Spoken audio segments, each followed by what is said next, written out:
For this one I have already prepared shredded chicken with mayonnaise and a little bit of fresh chopped onions.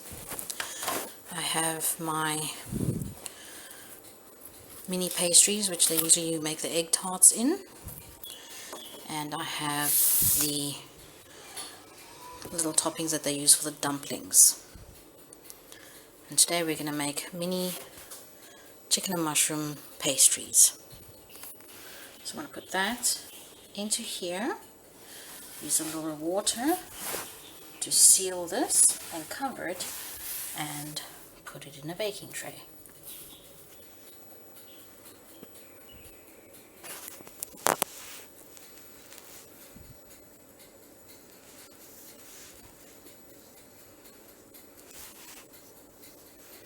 Just put some water around the edges so that it can glue on.